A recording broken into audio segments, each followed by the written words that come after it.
Hi friends, எல்லாத்துக்கும் வாழ்க்கையில் சில பிரச்சனைகள் வரும். ஆனால் இன்னும் சில பேர்த்துக்கு வாழ்க்கையே பிரச்சனையாக இருக்கும். அதுலேருந்து நம்ம தான் நம்ம வாழ்க்கையை காப்பாற்றிக்கணும். இன்றைக்கி என்னோட பூஜை ரூம் க்ளீன் பண்ணுறதை பற்றி பார்க்கலாம் ஃப்ரெண்ட்ஸ்.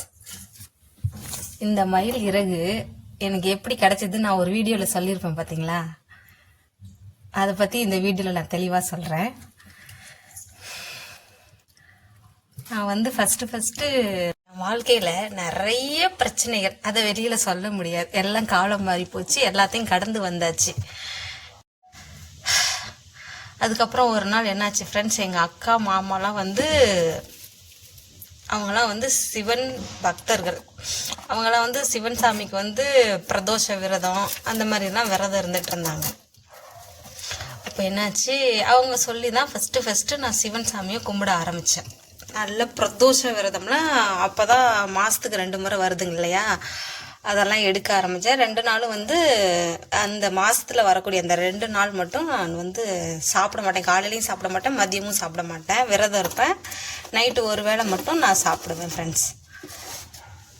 அது மாதிரி கிட்டத்தட்ட ஒரு 2 வருஷம் அது மாதிரி விரதம் இருந்துகிட்டே இருப்பேன். அதுக்கப்புறம் என்னாச்சு, வாழ்க்கையில் நடந்த மிராக்கல் மூமெண்ட்டுனா சில விஷயங்கள் இருக்குது. எங்கள் வீட்டில் இருக்கவங்களே, எங்கள் வீட்டுக்காரே அதை சொன்னால் நம்ப மாட்டார். அப்படிலாம் இருந்துச்சுங்க ஃப்ரெண்ட்ஸ். ஏன்னா எங்கள் வீட்டில் உள்ளவங்க உழைப்பை மட்டும் நம்புகிறவங்க. அவங்க பெருசாக சாமியெல்லாம் கும்பிட மாட்டாங்க. நானும் வந்த புதுசில் ஒரு 8 வருஷமாக சுத்தமாக சாமிலாம் கும்பிடாம தான் இருந்தேன். எனக்கு சூழ்நிலை அப்படி ஆகிப்போச்சு. குழந்த பிறந்தது, அதுக்கப்புறம் வீட்டில் பல பிரச்சனைகளை சந்திச்சது. அதுக்கப்புறமா தான் எங்கள் அக்கா மாமா மூலியமாக தான் நான் பிரதோஷ விரதம் இருந்தேன்ப்பா. ஒரு 2 வருஷம் இருந்தேன். நிறைய கொஞ்சமாக மாற்றங்கள் இருந்தது. அதுக்கப்புறம் ஒரு சித்தர் சாமி கடவுளாக எனக்கு அறிமுகப்படுத்தினாங்க. அதுக்கப்புறமா அவங்களுக்கும் ஃப்ரைடே ஆனால் விரதம் இருக்க ஆரம்பித்தேன். காலையிலையும் சாப்பிட மாட்டேன், மதியமும் சாப்பிட மாட்டேன், நைட்டு ஒரு நேரம் மட்டும்தான் சாப்பிடுவேன். அதுக்கப்புறம் இவங்க தான் என் குலதெய்வம். அவங்க அவங்களுக்கும் விரதம் இருந்தேன் வெள்ளிக்கிழமை. இப்படி இருந்துகிட்டே இருந்தேன்னா, அதனால எத்தனை விரதம் இருக்கிறதுன்னு சொல்லிட்டு முருகனுக்கு விரதம் இருக்கலாமா வேணாமான்னு ஒரே யோசனை. ஆனால் சொன்னாங்க எல்லாருமே, முருகன் சாமி கும்பிடுங்க, முருகன் சாமி கும்பிடுங்கன்னு எல்லாருமே சொன்னாங்க. சரி, நம்மளும் முருகன் சாமி கும்பிடலாமான்னு சொல்லி ஒரு யோசனை வந்துச்சு.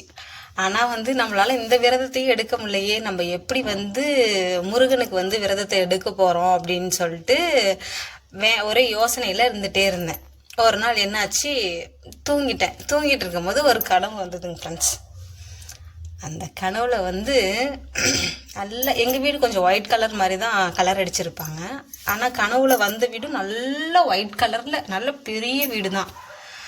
அந்த வீட்டுக்கு பின்னாடி மயில் இறகு அங்கங்க இறஞ்சி கிடந்தது.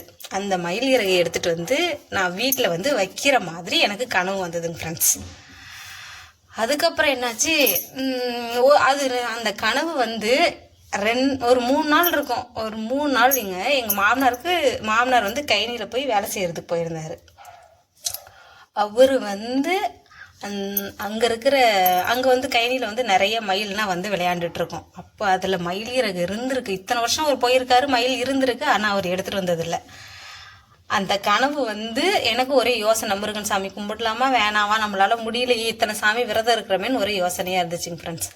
அதுக்கப்புறம் என்னாச்சு, சரி, அப்புறமா அந்த கனவு 3 நாள் எங்கள் மாமனார் இத்தனை வருஷம் எடுத்துகிட்டு வராத ஒரு மனுஷன் அன்னைக்குன்னு பார்த்து இந்த 2 மயில் இறகையும் கொண்டுட்டு நிறைய மயில் இறகு நல்லா பெருசாக கொத்தாக எடுத்துகிட்டு வந்திருந்தாரு. நிறைய கொத்த அழகான மயில் இறகை எடுத்துட்டு தம்பிங்கள்ட்ட கொடுத்து, தம்பிங்க என்ன பண்ணிட்டானுங்க, 2 பேரும் கொண்டு அம்மா தாம்மா அழகா இருக்கு அப்படின்னு சொல்லிட்டு எனக்கு கொடுத்தாங்க. சரின்னு சொல்லிட்டு அப்பா கனவுல வந்த மாதிரியே வீட்டுக்கு வந்துருச்சே மயில் இறகு, நம்ம சாமி கும்பிடலாமா அப்படின்னு சொல்லிட்டு யோசிச்சுட்டு இருந்தேன். சரி, அது கனவுல வந்தது நிஜத்திலே வீட்டுக்கு வந்துருச்சு, இனிமேலுக்கு நம்ம இந்த முருகன் சாமியை கும்பிடலான்னு சொல்லிட்டு விரதம் இருக்கலாம், சஷ்டி விரதம் இருக்கலாம்னு யோசிச்சுட்டேங்க ஃப்ரெண்ட்ஸ். அதுக்கப்புறம் ஃபஸ்ட்டு நான் சஷ்டி விரதம் இருக்க ஆரம்பித்தேன். அப்போ என்ன நடந்துச்சு, அப்போ என்ன ஒரு மிராக்கல் நடந்துச்சுன்னு நெக்ஸ்ட் வீடியோவில் நான் உங்களுக்கு சொல்கிறேன். என்ன அழகாக இருக்குது பாருங்கள் ஃப்ரெண்ட்ஸ் மயில் இறகு.